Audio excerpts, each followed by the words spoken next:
अस्सलाम वालेकुम नाज़रीन। इस एपिसोड के शुरुआत में हम देखते हैं कबीले में मलून खातून ख़वातीन की मौजूदगी में हलीमा से पूछती हैं ताजिर का नाम क्या है, क्या वो हमारे कबीले में कभी आया है। हलीमा कहती है नहीं माँ, वो नहीं आया, मैं उसका नाम नहीं जानती और मैंने कभी उसका चेहरा भी नहीं देखा। जैसा कि मैंने कहा, बहन ने उसे ढूंढा था और सोगत में हकीमों ने उसके जख्म का इलाज किया। वो कोई अहम नहीं है। दीदार कहती है अहम आदमी नहीं है तो उसने उनको बचाने के लिए अपनी जान खतरे में क्यों डाली। मलून खातून कहती है हो सकता है कि वो उस एहसान का बदला चुकाना चाहता था। खुशकिस्मती से ये एक अच्छा इत्तेफाक था। इसलिए में गोंजा खांसने लग जाती है तो नीलूफर उससे पूछती है क्या तुम ठीक हो, ये बहुत वक्त से हो रहा है, तुम्हें हकीम को दिखाना चाहिए। तो गोंजा कहती है नहीं नहीं मैं ठीक हूँ। मलून खातून उससे कहती है नीलूफर ठीक कह रही है गोंजा, तुम्हें नजरअंदाज नहीं करना चाहिए, तुम्हें अपनी सेहत का ख्याल रखना चाहिए। जंगल में हेक्टर तुरान और उसके साथियों को देख रहा होता है जो सारोस को लेकर जा रहे होते हैं। वो सिपाहियों से कहता है अपनी जगह पर जाओ और तैयार रहो सुरमाओ। ये सुनते साथ ही बोने समेत सब लोग अपनी जगह संभाल लेते हैं। सारोस भी मुसलसल दाएं बाएं देख रहा होता है। कुछ देर आगे बढ़ने के बाद हेक्टर के हमलावर सामने आ जाते हैं तो तुरान तलवार बेनियाम करते हुए कहता है सारोस को गार में ले जाओ। दो सिपाही सारोस को लेकर आगे बढ़ जाते हैं और हेक्टर के सिपाही काइयों पर हमलावर होते हैं। उनकी तादाद काफी ज्यादा होती है। तुरान तैमूर बोगा और बाकियों के साथ उनका मुकाबला करने की कोशिश करता है। उधर गार के सामने पहुंचते साथ ही हेक्टर सारोस और कई सिपाहियों के सामने आ जाता है। कई सिपाही उस पर हमला करते हैं मगर हेक्टर आनन फानन उन्हें काट के रख देता है।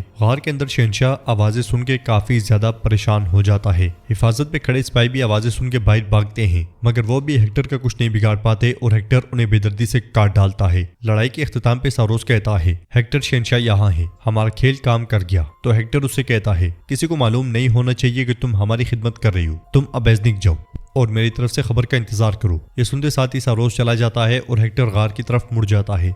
तैमूर बोगा और तुरान बड़ी बहादुरी से लड़ते हुए तमाम काफिरों का सफाया कर देते हैं। तैमूर बोगा तुरान से कहता है तुरान वो शहंशाह को ले जाएंगे चलो। ये कहते और सुनते साथ ही वो दोनों तेजी से आगे बढ़ते हैं कि बोना अपना काम कर देता है। उसके छोड़े हुए छोटे छोटे तीर पहले तैमूर बोगा की गर्दन में और उसके बाद तुरान की गर्दन में जा लगते हैं। वो दोनों शदीद तकलीफ में जमीन पे गिर जाते हैं और बोना हंसते मुस्कुराते हुए आगे बढ़ता है। इधर काई कबीले के ढोल जोर जोर से बजते हैं।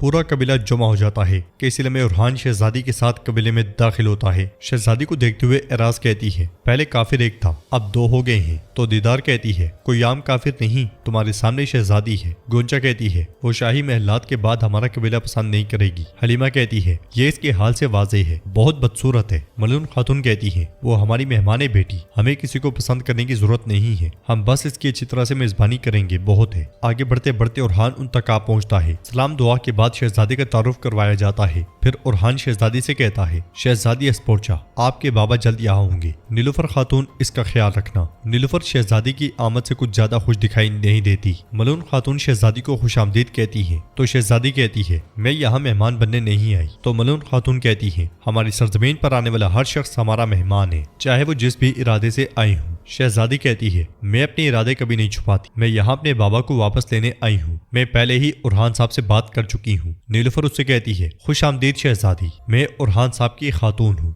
नीलूफर खातून तो शहजादी कहती है मैंने तुम्हारा नाम बहुत सुना है हुलफेरा, बसंतीन में कोई भी तुम्हारे बारे में अच्छा नहीं बोलता। तो नीलूफर कहती है लोगों के मुंह बंद नहीं कर सकते शहजादी, ताहम मैं जहाँ हूँ इससे बहुत खुश हूँ। इसके साथ ही खवातीन शहजादी अस्पोर्चा के साथ आगे बढ़ती हैं। उधर गार में हेक्टर शहंशाह तक जा पहुंचता है। शहंशाह हमला तो करता है मगर हेक्टर उसकी तलवार गिरा के उसे तलवार की नोक पे रख लेता है। फिर उसे कहता है अब तुम मरने के लिए तैयार हो जाओ शहंशाह, लेकिन मैं तुम्हें नहीं मारूंगा। शहंशाह पूछता है तुम क्या चाहते हो। तो हेक्टर कहता है तुमने वो हर चीज देख ली जो मैं तुम्हारे साथ कर सकता हूँ शहंशाह, हम जान लेते हैं और जान देते हैं और अब मैं तुम्हें जीने और बोरसा की हिफाजत करने का मौका दूंगा। तुम्हें मुकद्दस मोहब्बत के सुरमाओं की बैत करनी होगी, तुम हमारे ईमान और हमारे मकसद का साथ दोगे। शहंशाह कहता है मैं अपने लोगों और ऑर्थोडॉक्स से मुंह नहीं मोड़ूंगा, मैं अपनी साख को पामाल नहीं होने दूंगा। तो हेक्टर कहता है तुम्हारी साख और ताकत अब नहीं बची शहंशाह, तुम्हें एकुमेनिक इत्तेहाद कबूल करना होगा। हम सब ईसाई मुत्तहिद होकर एक छत के नीचे होंगे, अब से तुम्हें और हमें तकवीत मिलेगी। मगर शहंशाह कहता है उरहान के बारे में क्या ख्याल है, बोरसा और एजनिंग का क्या होगा। हेक्टर कहता है ईसाइयों के लिए एक नया और ताकतवर ताकतवर दौर शुरू होगा। बोर्स और एजनिक का दिफा सुलभी फौज करेगी जिसे हम जमा करेंगे। अब फैसला करो, क्या तुम मरने का इंतखाब करते हो या इताअत करते हो? ये सुनते साथ ही शहनशाह सोच में पड़ जाता है। इधर कबीले में दीदार एक खातून को लेकर किनारे में आती है और पूछती है, तुम यहाँ क्यों आई हो? क्या तुम गोंचा के लिए जड़ी बूटियां लाई हो? जवाब में वो खातून कहती है, हाँ मैं लाई हूँ, लेकिन उसने मुझे वापस भेज दिया। जब से दूसरी बीवी का मामला सामने आया है, गोंचा खातून वो जड़ी बूटियां नहीं पी रही जो मैं उसे देती हूँ। दीदार पूछती है, क्या उसका असर खत्म हो गया है? तुम्हारा क्या ख्याल है, क्या वो हामला हो सकती है? वो खातून कहती है, अल्लाह ही जानता है, मैं आपको इतला देना चाहती थी, 2 माह से ज्यादा वक्त हो गया है। दीदार उसे सोना देते हुए कहती है, तुम अब कोनिया चली जाओ,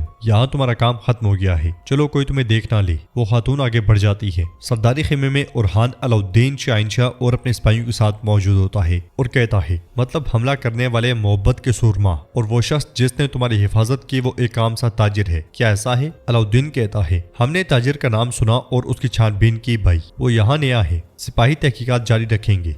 फातिमा परेशान हो जाती है और यगीद कहता है, वो चुपके से हमारे दरमियान घुसकर सुकून से घूमता रहा, बज़ाहिर उसका एक मकसद है। शहंशाह कहता है, वो ताजिर कहीं मोहब्बत के सुरमाओं का कुत्ता ना हो। अलाउद्दीन कहता है, अगर वो उनमें से होता तो वो उन्हें क्यों मारता? फातिमा और यगीद को क्यों बचाता शहंशाह बे? शहंशाह कहता है, हम उन सांबों के बारे में बात कर रहे हैं जिन्होंने सोगत में बसेरा किया हुआ था अलाउद्दीन साहब। उन खबीस शैतानों के खेल कभी खत्म नहीं होते। कारा खलील कहता है, वो हमेशा मंसूबे बनाते हैं, वो कभी तलवार होते हैं और कभी मरहम। वक्त आने पे हम जान लेंगे कि वो कौन है। उरहान अलाउद्दीन से कहता है, तुम इस सूरत हाल की अच्छी तरह से तफ्तीश करो, सिपाहियों से कहो कि वो उस ताजिर को तलाश करें और उसे मेरे पास लेकर आएं। फिर उरहान उठता है और फातिमा से कहता है, फातिमा और यगीद तुम दोनों होशियार रहो, हम शैतान के खिलाफ जंग लड़ रहे हैं, हम नहीं जान सकते कि वो कहां से हमला करेंगे। बाइट शहंशाह की दावत के लिए इंतजामात किए जा रहे होते हैं। शहजादी मलून खातून के साथ आगे बढ़ते हुए पूछती है, क्या यहाँ अपने लोगों के साथ खेमों में रहना मुश्किल नहीं है? तो मलून खातून कहती है, हम यहाँ अपने लोगों के बदौलत हैं, यकीनन हम शाना बिशाना रहेंगे। तुम जिसे खेमा कह रही हो मुनासिब तरीके से रहने वाले इंसानी फितरत के लिए सबसे मौजूद माहौल है। शहजादी पूछती है, होलोफेरा,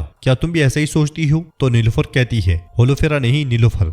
जवाबन शहजादी कहती है, सच है सच है, तुमने तुर्क के लिए अपना मजहब और अपना नाम छोड़ दिया है ना? नीलुफर कहती है, किसी के लिए नहीं, मैंने ऐसा इसलिए किया क्योंकि मैंने सच्चाई को देखा, अल्लाह ने मुझे ईमान नसीब किया और मैं मुसलमान हो गई। मैं अब तुम्हारे सवाल का जवाब देती हूँ। खेमों में रहना बिल्कुल मुश्किल नहीं है, ठंडी दीवारों के पीछे रहना, उनके इर्द गिर्द क्या हो रहा है उससे बिल्कुल बेखबर रहना बहुत मुश्किल था। इसके साथ ही शहजादी को मशरूब पेश किया जाता है और मलून खातून आगे बढ़ जाती है। नीलुफर शहजादी के साथ बैठ जाती है मगर शहजादी मशरूब रख देती है और नीलुफर से पूछती है, अगर उरहान के लिए नहीं तो अगर तुम उसके साथ शादी ना करती तो क्या तब भी अपना मजहब और नाम बदलती? जवाब में नीलुफर कहती है, मैंने उरहान की खातिर इस्लाम कबूल नहीं किया था, लेकिन मेरे और उरहान के दरमियान मोहब्बत की अजमत मुझे इस्लाम के करीब लाई। मैं तो उरहान की मोहब्बत को जाने बगैर जिंदगी का तस्वुर भी नहीं कर सकती। अगले लम्हे दैफने वहां आती है और शहजादी से कहती है, शहजादी अस्पोर्चा, काश मैं आपका पहले इस्तकबाल कर पाती। बहन में फातिमा खातून और अलाउद्दीन साहब की वजह से अब ठीक हूँ। उधर उरहान अपने साथियों और सिपाहियों के पास आता है जो नक्शे को देख रहे होते हैं। उरहान पूछता है, सूरत हाल क्या है? तो कारा खलील कहता है, मेरे सरदार ये जांबाज हमारे जासूस हैं, कारसी गर्मियान और जानदार ओगलों में हमारी आंखें और कान हैं। उरहान उनसे कहता है, तुमने अपनी जानें खतरे में डालकर कई सरजमीनों में रियासत की खिदमत की है, शुक्रगुजार हूँ मैं तुम्हारा। जिन इलाकों में हमारे जांबाज मुकर्रर हैं वहाँ की क्या सूरत हाल है खलील? खलील कहता है, मेरे सरदार, सरकश बाशी बुजुर्ग तुर्कमान गिरोह 3 सिमतों से हमारी सरहदों पर हमले कर रहे हैं। उरहान शहंशाह से पूछता है, इस बारे में तुम क्या कहते हो शहंशाह सरदार? क्या तुम्हें लगता है कि तैमुरताज उन्हें भड़का रहा है? तो शहंशाह कहता है, हमारी आखिरी पेशकश से वो मुतमईन हो गया था, मुझे ऐसा नहीं लगता। ये जरूर अखराज अदा करने की दौड़ में लगे हुए कारसी गर्मियान और जानदार ओगलों की इश्तियाल अंगेजी है। अलाउद्दीन कहता है, उन्होंने जंग छोड़ दी है और तुर्कों का गोश्त नोचने लगे हैं, अगर हम उनसे जंग छेड़ दें तो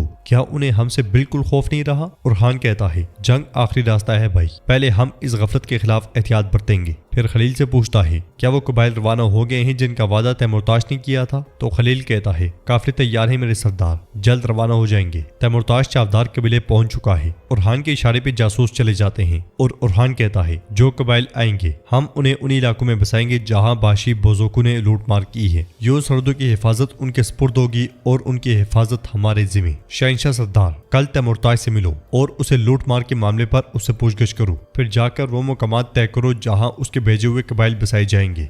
یہ ذمہ داری تمہاری ہے، اور علاؤالدین ایک خیراتی ادارہ قائم کرو، اور یہ ذمہ داری تمہاری ہے۔ صاحب کے جاتے ساتھی ملون خاتون اورحان کے پاس آتی ہیں اور کہتی ہیں، بیٹا تم استبل کے درسن کے جرم سے واقف ہو، میں نے اسے کائی قبیلے کی سرزمین سے جلاوطن کر دیا ہے، میں تمہیں اس کی طرح دینا چاہتی تھی۔ جواب میں اورحان کہتا ہے، نہیں ماں، میں نے کیا کہا تھا، اس ریاست میں میرے سمیت کوئی بھی انصاف سے بالاتر نہیں، اگر وہ مجرم ہے تو انصاف قاضی کرے گا، یہ میرا آخری فیصلہ ہے۔ تو ناظرین، اس کے ساتھ ہی ایپیسوڈ بھی اختتام پذیر ہوتی ہے۔ ویڈیو پسند آئے تو لائک کر دیں، شیئر کر دیں، سبسکرائب نہیں کیا ہوا تو سبسکرائب کرنے کے ساتھ ساتھ گھنٹی والے آئیکن کو دبانا مت بھولیں۔ ملتے ہیں انشاءاللہ نیکسٹ ویڈیو میں، تب تک کے لیے رکھیں اپنا اور اپنوں کا بہت زیادہ خیال۔ اللہ نگہبان۔